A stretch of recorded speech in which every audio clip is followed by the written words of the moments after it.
All right, guys. So this first page of notes,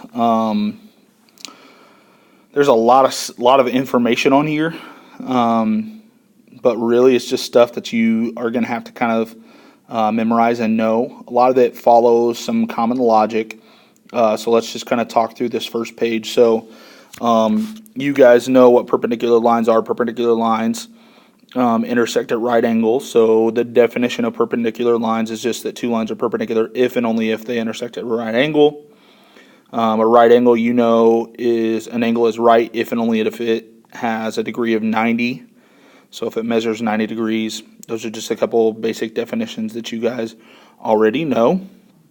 Theorems, okay, so these are the ones that we are going to be using. So last class we looked at proving with parallel lines. Today we're going to look at proving with perpendicular lines, and then we're going to kind of practice a little bit of both.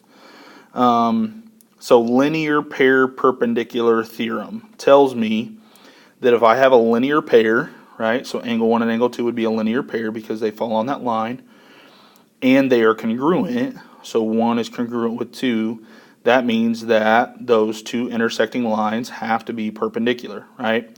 Because if it's a linear pair and they're congruent, that means they both have to be 90 degrees. 1 and 2 would both have to be 90 degrees, which would have to make this perpendicular. So if you ever see that a linear pair, if the two angles that make up a linear pair are congruent, then you know that those two lines are perpendicular. That's one way to prove that two lines are perpendicular. Okay. A couple other basic theorems. The perpendicular transversal theorem. Okay. So these next two theorems kind of go opposite directions of each other. So this one is if you have parallel lines. So if it's given to you that you have parallel lines, and you can tell that there is a transversal, in this case J, that is perpendicular to one of the parallel lines, then you know automatically it has to be perpendicular to the other parallel line. Okay? So if you're given parallel lines and the transversal is perpendicular to one of them, you automatically know it is perpendicular to the other one. And you would just say that's the perpendicular transversal theorem. That's what you're going to use in your proof. Okay? Then going the opposite direction, let me back up for a second. This theorem is more used when you're trying to prove perpendicular lines. If I'm trying to prove that J is perpendicular to K, I would be using this theorem. The next one is when I'm trying to prove parallel lines. So say I'm trying to prove, this one lost a label, but this one's M right here.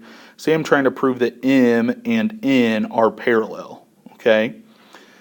So this theorem, the lines perpendicular to a transversal theorem, is if two lines are perpendicular to the same transversal, so in this case transversal is P here, if two lines are perpendicular to the same transversal, then those two lines have to be parallel. So you can see here if M is perpendicular to P and N is perpendicular to P, then M must be parallel to N.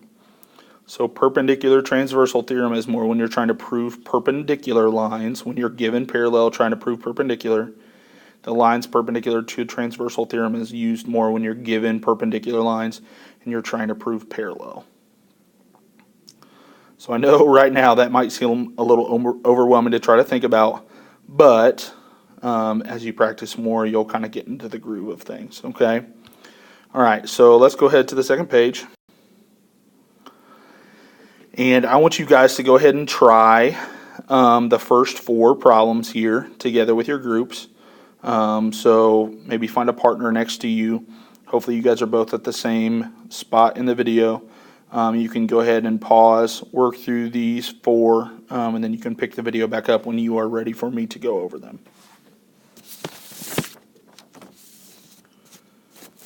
Okay, so on number one, right out of the gate, we're going to exercise this if any rule right here, right? We can't tell that there are any parallel lines on number one. In order to tell that there were some parallel lines on number one, I might have to have a perpendicular marker here on Q to tell that they're both perpendicular, and consequently they would have to be parallel to each other. Or I would simply have to have the little parallel markers, and I don't have either one of those. So I would have to say none here. And you could use any kind of explanation that I just said, okay? On number two, Okay, so we're given perpendicular, we are proving parallel. I see that right here and right here, P and Q are both perpendicular to the same line. So I could say P is parallel to Q, and then I would use the lines perpendicular to a transversal theorem. Okay, so if I was in any kind of formal proof and I saw that, I could say P is P is parallel to Q, and then in my reasoning, I could say the line's perpendicular to a transversal theorem. Okay, all right, let's look at number 3. Oh, FYI, there is no way in this diagram to prove that R and S are perpendicular to each other. I would have to have something along the lines of showing me that one of these is perpendicular. Okay, so I can't prove, I think I said perpendicular. I can't prove that R and S are parallel to each other. Okay, so no way to do that there. All right, so number 3. So I can say, because this and this are here, though that J and K are parallel because they're both perpendicular to M. So I can say J is parallel to K. And then I can also say, since this and this are here, that M and N are parallel because they're both perpendicular to K. So I can also say M is parallel to N. Both have the same justification. It's the one that we talked about just a minute ago, the lines perpendicular to a transversal theorem. Okay, so I'm good there. Number 4, we're going to use that linear pair. Oh, sorry, I lost the name of it. What is it called? The linear pair perpendicular theorem. Okay, so we can tell. So I should probably state this first. That N is perpendicular to S, right, by the linear pair perpendicular theorem. Okay, so then once I know I have perpendicular, 90 degree, then I can say M and N are parallel. So M is parallel to N. And since I can say perpendicular, I keep saying perpendicular, sorry, 90 degree right angle, then I can say S and T are parallel. And again, that's the same theorem, lines perpendicular to a transversal theorem. Okay? All right, so let's look at just a couple basic proofs in action. So let's go to page 3. Okay, so the first one is super simple. We are just using one of our theorems that we looked at on the first page. So let's go ahead and do this one quickly, and then we'll look at the second one. Gets a little more involved. So this is one of those two-steppers. So I'm given, and then I'm proving right out of the box. So let me zoom in here on my statements. So we have first that angle 1 is congruent to angle 2. Then it tells me angle 1 and angle 2 are a linear pair.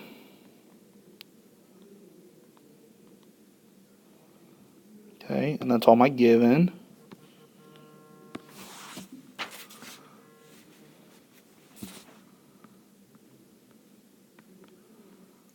Okay, so that's all my given. And then remember, if I have a linear pair that are congruent to each other, which it tells me that they're a linear pair, it tells me that they are congruent to each other, I know that those lines are perpendicular. So second thing here is just the proof part. So second thing is G is perpendicular to H. And then remember we called that theorem the linear pair perpendicular theorem. Linear pair perpendicular theorem. Okay, so the linear pair perpendicular theorem. Okay, so nice simple proof to start us off there. Now let's look at the second one that's a little more complicated. Okay, so it tells me that CD is perpendicular to CE. Okay, so that's my given. Okay, and I want to prove that 1 and 2 are complementary. Okay, so for this we first have to use the definition of perpendicular. So you know that perpendicular means that they have to meet at a 90-degree angle.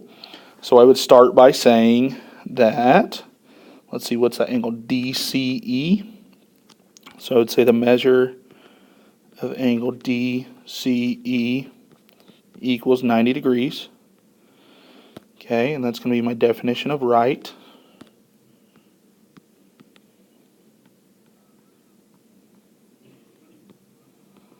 Okay, that's my definition of a right angle. Then, remember that wonderful theorem that tells us that the parts add up to the whole. So then I can come down here and I can say the measure of angle DCE is equal to the measure of angle 1 plus the measure of angle 2. Remember, that's the angle addition postulate.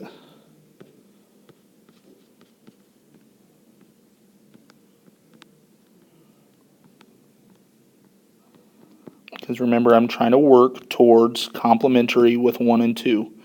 So now that I've said DCE equals 90 and DCE equals 1 plus 2, now I can say 1 plus 2 equals 90. So I can say measure of angle 1 plus measure of angle 2 equals 90 degrees. And remember, that's the transitive property when I have two things that equal the same thing. Oops. There we go. So transitive. Okay. And last but not least, you know if two angles sum to 90 degrees, then you know that they are complementary. So I can say angle 1 and angle 2 are complementary.